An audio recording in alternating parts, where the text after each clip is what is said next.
Biografi Chairul Tanjung. Chairul Tanjung lahir di Jakarta pada tanggal 16 Juni 1962 dari pasangan Abdul Ghaffar Tanjung dan Halimah. Chairul Tanjung memiliki 6 saudara. Ia menikah dengan Anita Ratnasari dan dikaruniai 2 orang anak, yaitu Putri Indasari Tanjung dan Rahmat Dwi Putra Tanjung. Ayah Chairul Tanjung adalah seorang wartawan pada Orde Lama yang menerbitkan surat kabar beroplah kecil, sedangkan ibunya merupakan seorang ibu rumah tangga. Ayahnya berasal dari Sibolga, Sumatera Utara, sedangkan ibunya dari Cibadak, Jawa Barat. Ketika Orde Baru, usaha ayahnya dipaksa tutup karena berseberangan secara politik dengan penguasa saat itu. Keadaan ini memaksa orang tuanya menjual rumah dan mereka tinggal di kamar losmen yang sempit. Selepas menyelesaikan pendidikannya di SMA Budi Utomo pada tahun 1981, ia kemudian melanjutkan studinya di kedokteran gigi Universitas Indonesia.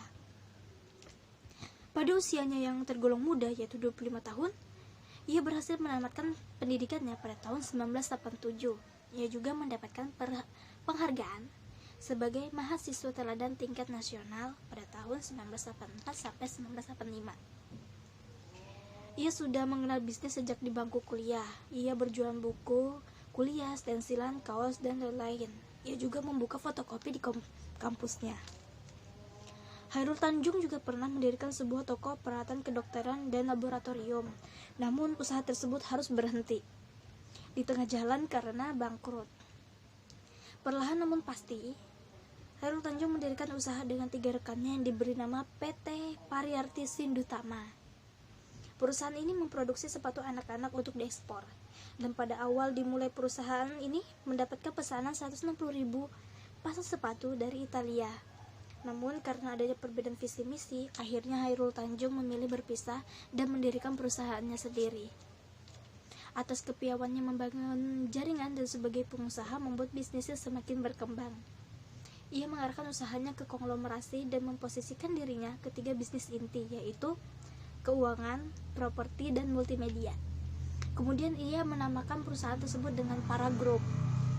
Selain bisnis-bisnis tersebut, Para Group juga meluncurkan Bandung Supermall sebagai Central Business District pada tahun 1999. Seiring kesuksesannya di berbagai bidang, Para Group berubah menjadi CT Corp. Nama CT diambil dari inisial pemiliknya, yaitu Chairul Tanjung. Kesuksesan Chairul Tanjung di bidang bisnis terus menanjak. Bahkan namanya masuk daftar orang terkaya tahun 2010 di majalah ternama Forbes. Selain keberhasilan bisnisnya, Chairul Tanjung juga didaulat sebagai Ketua Umum PBSI.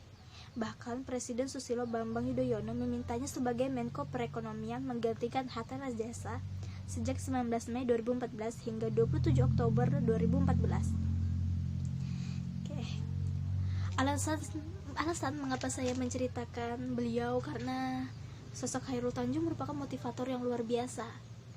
Kesuksesan yang didapatkan beliau adalah hasil dari kerja keras dan semangat pantang menyerah. Sikap seperti ini yang harus kita contoh khususnya untuk para pelajar seperti saya agar dapat meraih cita-cita dan juga masa depan yang lebih baik nantinya dengan usaha dan kerja keras. Kesuksesan tidak didapat dengan cara yang instan, melainkan dengan usaha, kerja keras, dan juga diliputi dengan doa. Saya Sri Putri, terima kasih.